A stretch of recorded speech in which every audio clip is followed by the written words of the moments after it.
Esse texto, ele, na sua última parte, ele traz 3 símbolos, né, que a palavra usa para descrever a igreja de Deus: povo, casa e família. Como povo, o próprio Deus já havia prometido, já há muitos séculos passados, e essa promessa é repetida para a igreja. Em 2 Coríntios 6, habitarei e andarei no meio deles. Eles serão o meu povo e eu serei o seu Deus. Portanto, está aí a primeira imagem, a primeira figura que representa o relacionamento especial da igreja com Deus. Povo de Deus. Povo de Deus. A segunda imagem, por ordem de importância, casa. E aí já é uma metáfora, né? Nenhum de nós é feito de tijolo e cimento, mas nós juntos somos casa, uma nova realidade que Deus está construindo para si. É o que consta aí no verso de número 22. Assim também vocês, unidos com Cristo, estão sendo construídos junto com os outros. Importante isso, junto com os outros. Nós não somos construídos desigrejados, nós somos construídos juntos como igreja e como povo de Deus. E a terceira descrição, que é usada aí para falar do povo de Deus, é como família. Agora vocês são cidadãos que pertencem ao povo de Deus e são membros da família dele. A palavra de Deus nos diz que nós não somos mais estrangeiros nem visitantes quando estamos na casa do Pai. Nós somos família de Deus. Família de Deus. O apóstolo João, na sua primeira carta, ele disse: vede que grande amor nos tem concedido o Pai, a ponto de sermos chamados filhos de Deus. E de fato, nós somos seus filhos.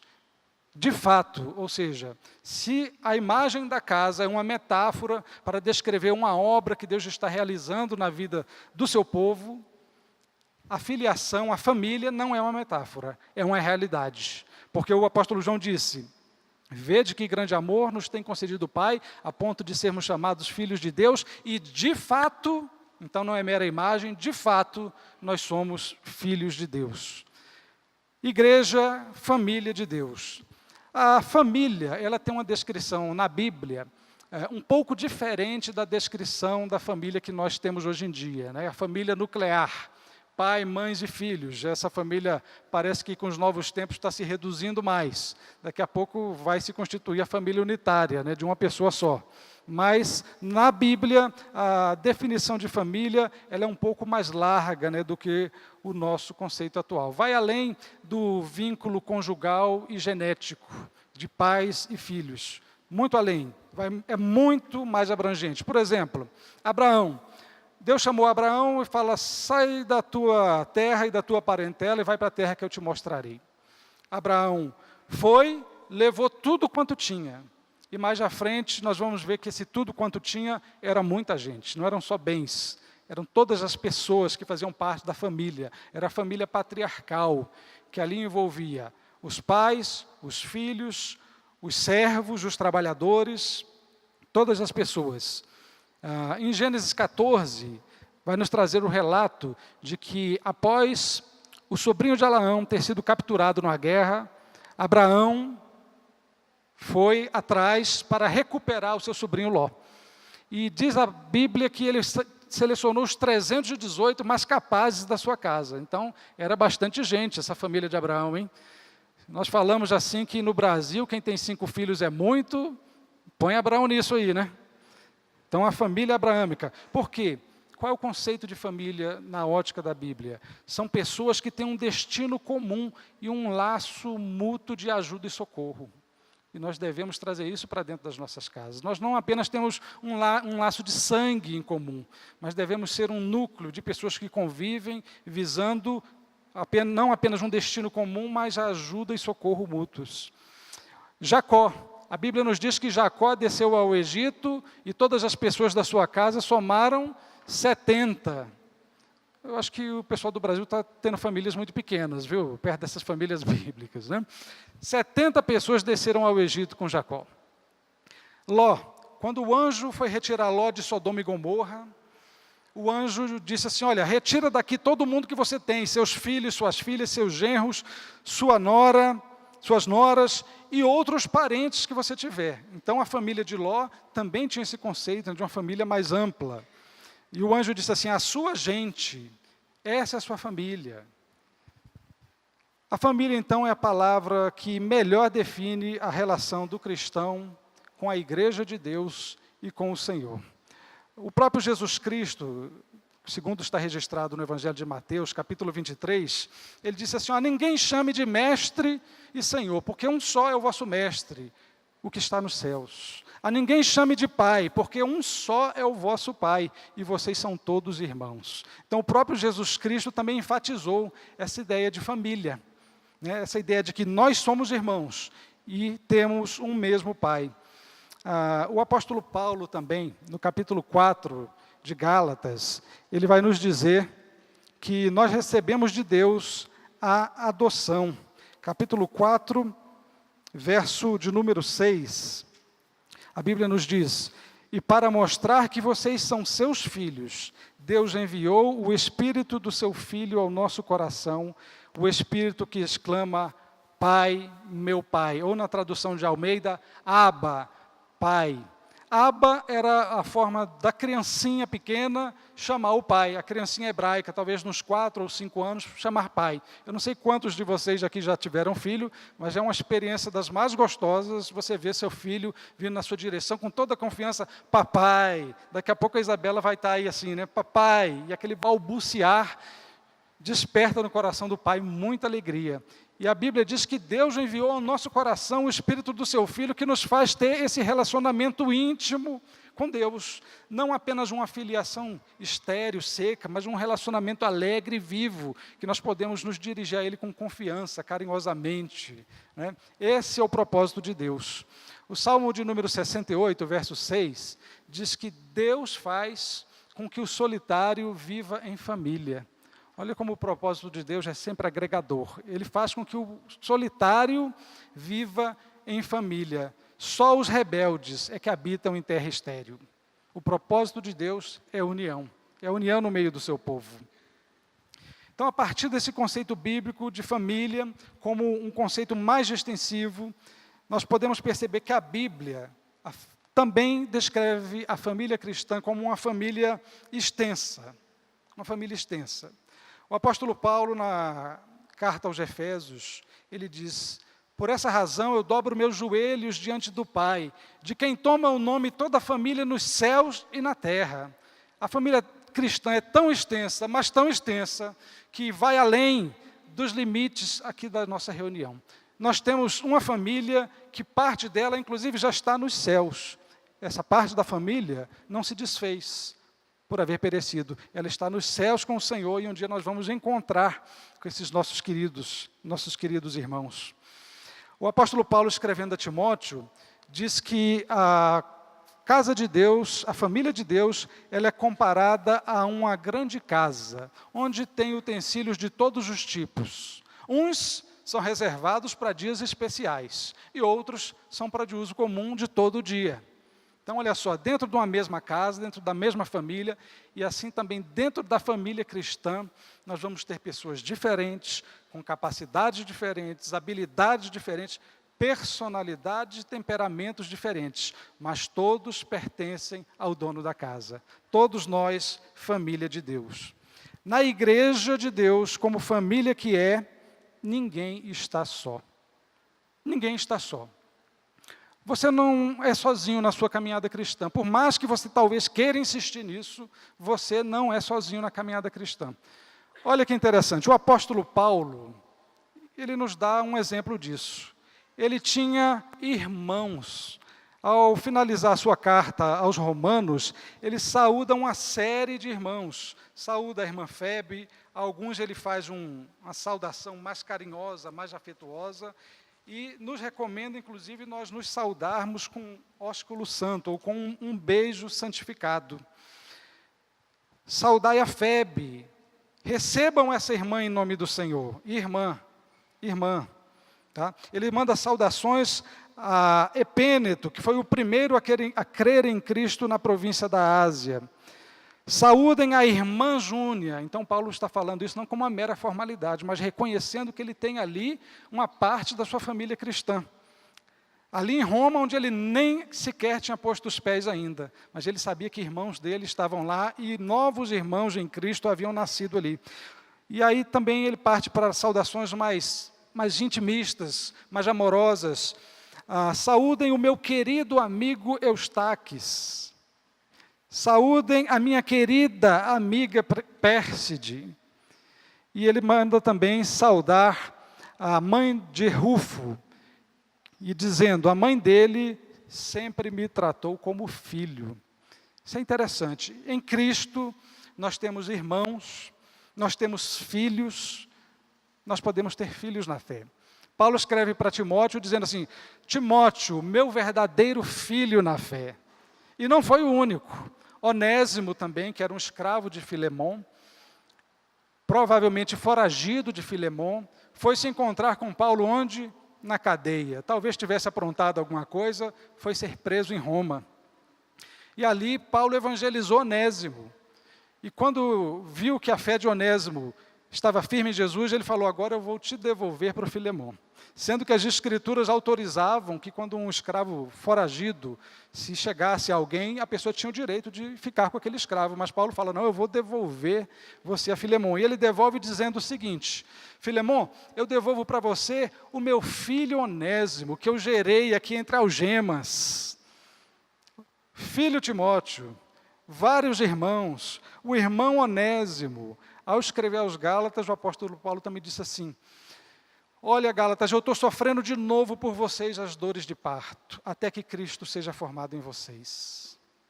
Então, Paulo talvez tenha sido pai 2 vezes dos Gálatas, né? Porque pregou o evangelho a eles, eles já aceitaram, mas já estavam se distanciando do evangelho. E aquilo estava fazendo Paulo sentir uma tristeza, que como se ele tivesse que dar a luz de novo por aqueles irmãos que haviam ali esfriado na fé. O apóstolo Paulo também nos fala de pai que nós temos na fé. Se Timóteo, Onésimo e os Gálatas, cristãos, eram filhos dele, então Paulo, obviamente, era pai na fé de todos eles. Mas o próprio Paulo faz referência a Abraão como nosso pai na fé.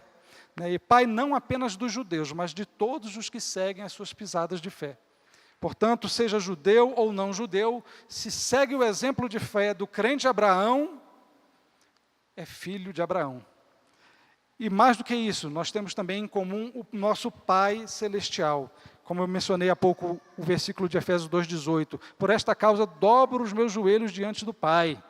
Nós temos um Pai no céu que cuida de nós, que nos gerou em Jesus Cristo. E nós temos, além disso, os nossos próprios familiares, na família cristã, que estão no céu e na terra. Então, todo cristão, ele tem irmãos, ele tem pai na fé. Você não nasceu na fé sozinho, você ouviu de alguém que pregou o evangelho para você. Você tem irmãos com quem você precisa conviver para você se desenvolver na fé. E você tem um pai celestial e você tem uma família. O apóstolo Paulo, falei há pouco, inclusive faz referência à mãe de Rufo como mãe. Ele falou, ela me tratou como mãe. Eu fico imaginando o apóstolo Paulo nas suas viagens, né? E de repente estando nas casas, Paulo, você senta aí e come, igual mãe, né? Porque ele disse que ela tratou ele como mãe. Então eu imagino que foi um tratamento diferenciado. Meu filho, senta aqui, descansa, preparava lá a cama para Paulo, fala, descansa meu filho. Agora se prepara, você vai sair, você vai pregar o evangelho. Pense em alguém dando um tratamento de mãe para o apóstolo. Deve ter sido bem interessante. Isso marcou o apóstolo Paulo. Ele fala que a mãe de Rufo sempre me tratou como filho. Nós devemos amar uns aos outros, meus irmãos, como família. Nós não estamos reunidos por acaso, nem por uma mera formalidade, mas Deus, no seu amor, nos fez seus filhos e nos fez família dele. Uma certa ocasião, Jesus estava pregando numa casa e chamaram ele fora da casa. Falaram, olha, a tua mãe e teus irmãos estão aqui fora, querem falar com você. Mas Jesus disse o quê? Quem é minha mãe e quem são meus irmãos? E olhando para aquelas pessoas que ouviam seus ensinamentos, ele disse, essa é minha mãe e esses são meus irmãos. Porque todo que ouve a minha palavra e cumpre, anda na minha vontade, essa é minha mãe, irmão e irmã. Nós somos parentes chegados de Jesus, quando nós andamos nos seus ensinamentos, quando nós confiamos a nossa vida ao Senhor. Então, amados, em Deus nós temos uma nova relação e uma nova família, uma família enorme, uma família que está nos céus e que também na terra está. Viver em família, isso nos traz compromissos. O primeiro compromisso que eu quero destacar que existe entre os membros da família cristã é o que o apóstolo Paulo menciona a Tito no capítulo 2, verso 11, ao dizer que a graça de Deus se manifestou salvadora a todos os homens, educando-nos para que no presente século nós vivamos uma vida santa e piedosa diante de Deus.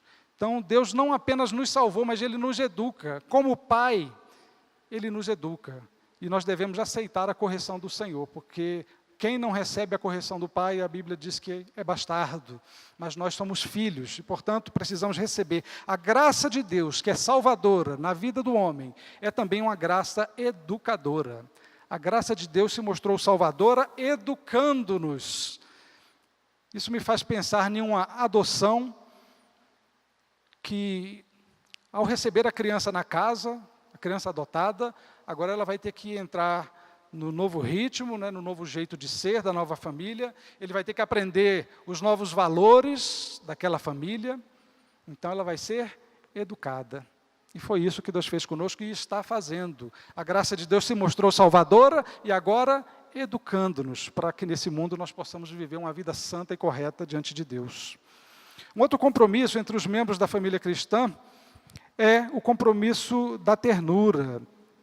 Em 1 João 5,1, a Bíblia nos diz: todos aqueles que creem que Jesus é o Messias são filhos de Deus. E quem ama um pai, ama também os filhos desse pai. A Bíblia também nos diz que nós devemos nos revestir de ternos afetos, de misericórdia uns para com os outros. Portanto, meus amados, pode haver até diferença entre nós, como certamente há. Nós vimos quando a Bíblia nos diz que numa casa há diversos utensílios, uns para dias especiais, outros para serem utilizados todos os dias, há finalidades diferentes, há personalidades diferentes, temperamentos diferentes, mas nós devemos amar os nossos irmãos diferentes de nós. Eu costumo dizer que Deus não requer nada de nós que Ele não tenha feito antes, como um bom pai, né, que dá o exemplo, porque nós somos diferentes de Deus e éramos muito mais diferentes de Deus ainda. A Bíblia vai nos dizer que nisto se revela o amor de Deus, em que Ele mandou o Seu Filho para morrer por nós, quando nós ainda éramos pecadores. Portanto, quando nós ainda estávamos de costas viradas para Deus, Deus, com muita ternura, mandou o Seu Filho para morrer por nós. Quem ama o Pai, ama também o seu Filho. Não tem como eu dizer: Silvio, você é um grande amigo meu, eu tenho uma grande admiração, amo você em Jesus Cristo, e não amar a família do Silvio. Não tem como. Posso até não ser o mais chegado da família do Silvio, mas a família do Silvio eu vou servi-la sempre que possível. A ternura, portanto, deve fazer parte da família de Deus. Correção. Carta aos Hebreus, capítulo 12, a partir do verso de número 5, vai nos dizer que o pai corrige o filho a quem ama.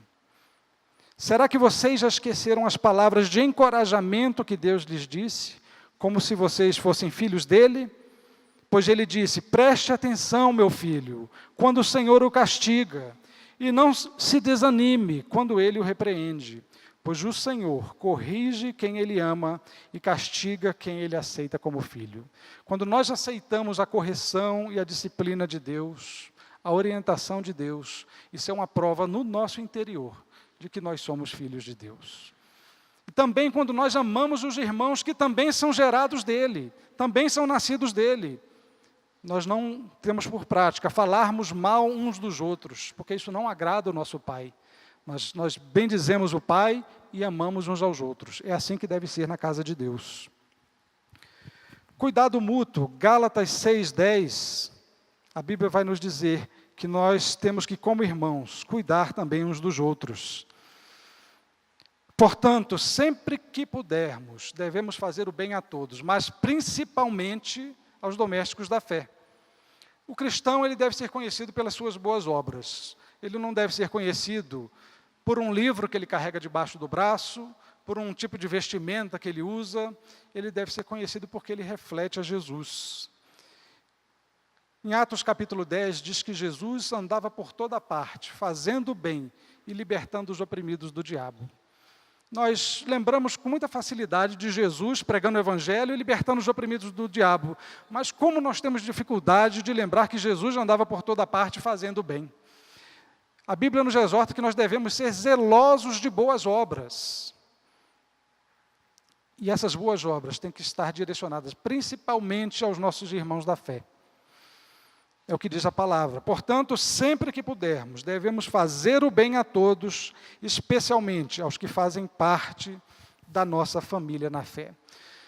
Muito bem, irmãos, então nós fomos inseridos na família de Deus, nós recebemos a adoção de filhos. E a adoção tem um aspecto interessante. Há algumas pessoas que ficam preocupadas, se vão perder a salvação, se não vão. A Bíblia diz que Deus nos adotou como filhos. E aí nós precisamos entender o que exatamente estava passando lá na cabeça do apóstolo Paulo quando ele falou um negócio desse, que Deus nos adotou. A adoção, em todas as civilizações onde há esse instituto, ela tem uma característica muito especial. Na Roma antiga, poderia adotar tanto crianças quanto adultos. Ainda hoje o nosso Código Civil permite a adoção de adultos. Normalmente adultos eram adotados para dar uma sequência à família, quando não havia um filho homem. Então adotava-se alguém adulto e se fazia dele, então, herdeiro daquela família. E a adoção sempre teve uma característica muito especial, que é muito precioso para nós como cristãos, nós pensarmos nela. Em todas as civilizações, em todos os tempos onde esse instituto foi adotado, a adoção é irrevogável. Está no Código Civil Brasileiro. Temos aqui alguns advogados e sabem disso. A adoção é irrevogável, melhor dizendo, está no Estatuto da Criança e do Adolescente. Então, quando o apóstolo Paulo escreveu isso, que Deus nos agraciou com a adoção, ele sabia as implicações do que ele estava falando. Deus adotou você na família dele, recebeu você na família dele numa decisão que ele não volta atrás. Ele não pode negar a si mesmo. Somos membros, então, da família de Deus, somos irmãos em Cristo Jesus e temos um Pai nos céus. E isso deve gerar em nós um compromisso, então. Que compromisso é esse? Efésios 5:1 vai nos dizer: sede imitadores de Deus como filhos amados. Deus nos fez seus filhos e quer que nós sejamos imitadores dele, imitadores do seu caráter, que nós aprendamos dele os valores celestiais que ele tem preparado para nós. É interessante, que o mimetismo, ou a imitação, é a primeira e talvez a principal das formas de aprendizagem. Até as empresas modernas usam. Um empregado novo, ele é colocado junto de outro que sabe fazer o serviço, para, observando, ele aprender. E Jesus fez isso na forma do discipulado. Ele andou com seus discípulos, fez com que seus discípulos andassem com ele, para, observando o proceder de Jesus, eles aprendessem um proceder que agrada a Deus, e aprendessem a fazer as obras de Deus.